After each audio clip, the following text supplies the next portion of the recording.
Nevi's coming around and she's going to be filling up pictures. I want you guys to be filling up your pictures because our next comedian, our headliner, would you like from Oklahoma City laughs in Oklahoma. Nobody knows where that is. Okay. But he's also just gotten back from a stint on the West Coast where he's starred in several television productions. Please, he's plays the Improv, he plays all over the Funny Bone in Dallas. Please put your hands together for Mr. Gary Bush. Gary Bush. Gary Bush.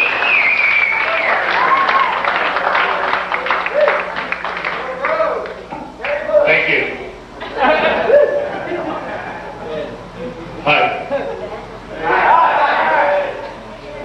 Well, I guess most of you ladies are looking at me and thinking to yourselves, do me now, you comic stud.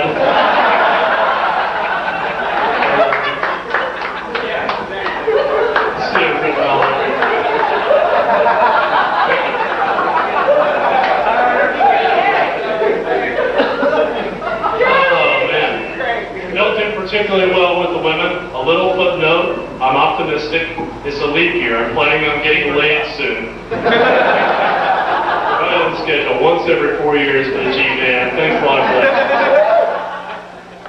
Of course, I realize my hair looks like a chia pet. Thanks for laughing at my personal appearance. I cannot wear a striped shirt in public without being attacked by little kids who think they just found Waldo.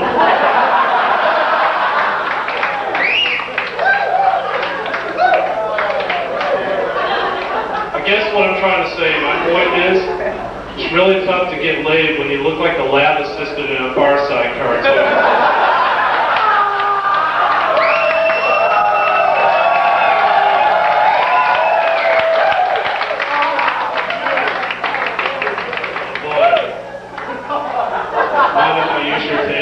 It's alright, I'm taking my Prozac this morning. I'm fine. Actually, you guys, I just broke up with my girlfriend. I gotta be honest with you. Alright. Insert sympathetic moment here. Yeah, you know, she was pretty boring. She never wanted to go anywhere or do anything. Seems like all we ever did was talk on the phone. It's pretty old after a while. Well, you know, it's cost me $2 for the first minute, $1 traditional. Yeah, let her down easy, alright? Check my answering machine before the show, no messages again. Boy, there's a $100 investment that's paying for itself every day, isn't it? Yeah, I should have gone to the store and said, hey, you got something that costs $100 that'll make me feel like a worthless piece of shit? Probably would have gotten the same deal. See, here's the thing. Before I got the answering machine, I used to think that everybody called as soon as I left, right? I used to think Playboy Playmates were on the phone calling me, the G-Man, saying, do me, you comic stud. Now I have the answering machine. I've come to the shocking realization that apparently I have no friends.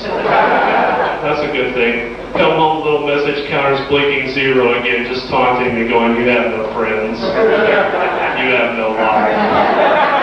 You have no messages. I don't know, man. Weird things happen to me, happen to nobody else, man. Nobody else has to deal with the things I do. The other day, a friend called me up. He's drunk off his butt. He needs a ride home, right?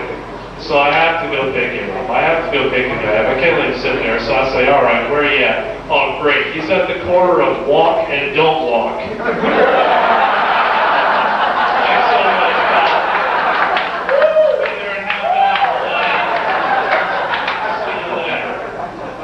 Got fired from a day job recently, about 6 months ago. I'm going to say I lost my day job. Man, you know, getting fired from a day job in this day and age is so hard. You wouldn't believe the things I had to do. I had to fill out a mountain of paperwork. I had to go on exit interviews. And, you know, great. As if all that wasn't enough, a couple of days later, I had to run through the plant with a shotgun and randomly fire at my former coworkers. See, I was still a busy man. Thanks. Get a drink here. Cool. Had a weird dream the other day. I dreamed I died, and God decided I wasn't bad enough to go to hell, so He just sent me to heck. I had to spend eternity in darnation down there. And like there wasn't any lake of fire in heck. All that happened was somebody held a hairdryer up really close to my face till I got hot. Instead of a pitchfork, the devil prodded me with a pair of safety scissors. Instead of spending eternity screaming for mercy, the worst that happened was I spent an eternity going, man, cut it out, will you? Supernatural occurrence this morning at my house. Scared the hell out of me. Supernatural occurrence. Now tell me you ever think this is going to happen to you, okay? It scared the hell out of me. Let me tell you exactly what happened. I was having breakfast, and all of a sudden my syrup bottle started walking and talking. What do you do, man? Has this ever happened to anybody before? I didn't know what to do. She was coming at me going, hi, I'm Mrs. Butterworth. I freaked out. I picked her up and threw her through the wall. Splat! Maybe the kids on TV think that's cute, but that scared the hell out of me. I'm very grouchy in the mornings. I'm generally in a hurry. I don't have time for supernatural bullshit at the breakfast table. Mrs. Butterworth's stain dripping down the wall now. So I took a few seconds to calm down and collect myself.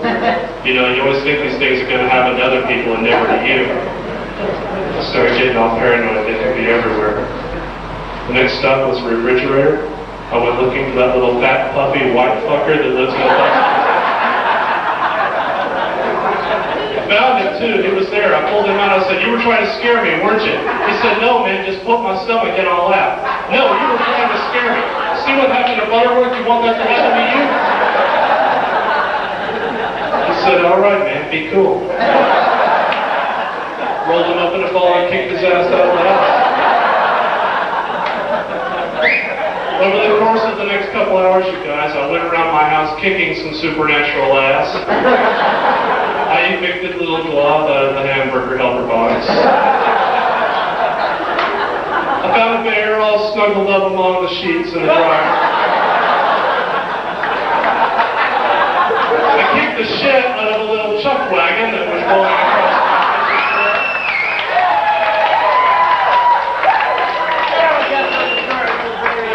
and I booted a bowl of butter that wouldn't shut the fuck up.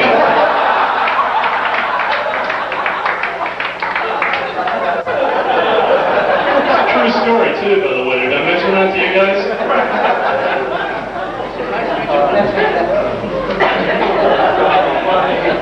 Currently working with Stephen King on a TV miniseries.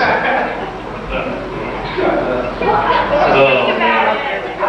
I guess it's that point of the show where I need to touch on some things that are going on in the world today. Everybody keeping up with the Reverend Robert Tilton. Okay, here's my own personal theory on the Reverend Robert Tilton, okay? What's the major accusation against this guy? What's he doing? He's opening up the envelopes, pulling out the money, and not even reading the letter, the prayer request. Now you guys, I have to stop and think. How many times as kids did we get a birthday card from Grandma, open it up, pull the cash out, throw the card in the garbage? Maybe he's not such a bad guy. Just like every day is Brother Bob's birthday, right? Music scene's a little screwy these days. You know what disturbs me about the music scene these days? All these old bands from the 70s are getting back together. We don't need this. 70s were bad enough the first time around, you guys. We don't need this. Man, Kansas is back on tour again. You know who was here last week, you guys? Foghat. Foghat, man. Hello, what year is this? Okay, let me say this, okay? The last time I saw Foghat perform live, I was wearing a tie-dye shirt, bell-bottom jeans, and platform shoes, sitting in a beanbag chair, bathed in black light while burning incense and taking bong hits off a bag of pot that I bought for $10.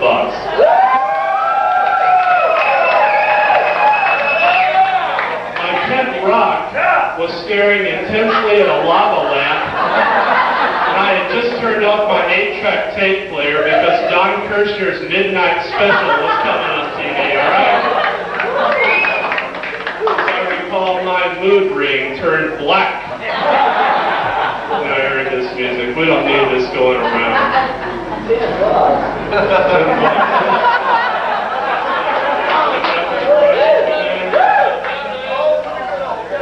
So, you're probably thinking, well, Gary, you're funny. But do you have any ideas? Chock full of them, as a matter of fact. I'm glad you asked, too, by the way. Chock full of them. I think instead of colorizing old TV shows, ruining great works of art, we should do something we can all get an immediate positive result out of. I think we should take old Brady Bunch episodes and make them look like they're wearing cool clothes. Shouldn't be that hard. Just airbrush right over Greg's belt bottoms and put Marcia in a little leather miniskirt. She was one hot babe. Marcia Brady, right? I think car phones should be mandatory in all cars from this point on. Mandatory. Now here's the thing. The number of your car phone should be identical to your license plate number. Got a problem with somebody on the road, it's as easy as picking up the phone, reaching out and touching someone, right? Here's how you use this, okay? Let's say somebody's tailgating you, for instance. Here's what you do. Look in your rearview mirror, get their phone number, give them a call. Say, hello, this is the guy whose ass you're riding. Just wanted to let you know that at the sound of the tone, I'm going to lock him up, boy. What are you going to do then, huh? You can look in the Guinness Book of World Records, find something incredibly stupid, you guys. Incredibly stupid. You can find a man that got struck by lightning 63 times. And lived to tell about it. How do you do this unless you're doing it on purpose? This man must have been doing this on purpose. Okay, follow me. You get struck by lightning once or twice, fine. After 4 or 5, figure it out, man. You know? I'm not Ben Franklin, folks, but I'll bet it's got something to do with being outdoors during a thunderstorm. What do you think? I always picture this guy. A thunderstorm comes. He puts on a suit of armor, runs on his rooftop holding a lightning rod, going, gotta make the 93 edition. Stupid. We don't want to live with them anymore, do we? Quick survey before I get out of here. Who likes the show America's Funniest People? Fans of the show here? That show sucks, man. That show blows. This is entertainment in the 90s? My God, what is going on here? Now, I went out and auditioned for this show when they were in Dallas, and I didn't make it. It's pretty important to remember I'm not bitter about that at all. Competition was tough. I was beaten out by a 10-year-old boy who ate a booger, so... You compete with something like that, right? You have to beat from the start. I don't know, man. This is a show where ordinary people come on TV to showcase their wacky little talents that they've learned over the years. Man, you know, that's the reason I have TV, so that on the rare occasion I turn it on, I don't have to see ordinary, everyday people, right? If I wanted to see my next door neighbor play a xylophone with his butt, I'd go next door and see it, right? Who likes the show America's Funniest Home Videos, though? Anybody like that show? Okay, cool. I like this show. I really do. I watch it every Sunday. Now, if you watch this show, maybe you'll agree with me. Is it just me, you guys, or do the funniest home videos always involve some kind of serious injury? They do, man. One sick, sadistic, violent, twisted, deranged little TV show I got here. You know, there's nothing more I like to do than go home Sunday evening, kick back and watch the TV version of Faces of Death for all I have. Give you a few examples, okay? What's the first thing you see when you tune into this show? An old man jumping off a diving board, but oh wait, he slips and falls, probably breaks his back, and then tumbles lifelessly into the swimming pool. That's funny. See, you guys, it's a comedy show, huh? I think funnier than cracked vertebrae, is that right? I saw this shot of the show. Actual clip. I'm not making this up. A couple weeks ago. Little Timmy's going out for the fly ball. Did he get it? No, it popped him in the eye. Sure, little Timmy's eyeball's bleeding out of the socket. What did the guy think when he sent this in? What could he have possibly been thinking? Honey, I think I see a bright side to all this. Maybe we can win $10,000 and get little Timmy a glass eye. What do you think?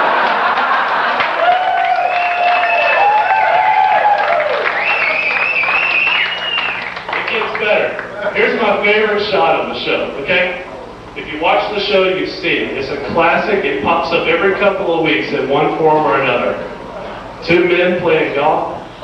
One of them swings back and accidentally hits his partner in the dick with a golf club. Oh, that's funny. If any of you men have ever been hit in the dick with a golf club, then you know just what kind of wacky laugh riot that can be. Nothing funnier than blood in your urine, is there, folks? Thanks, you guys.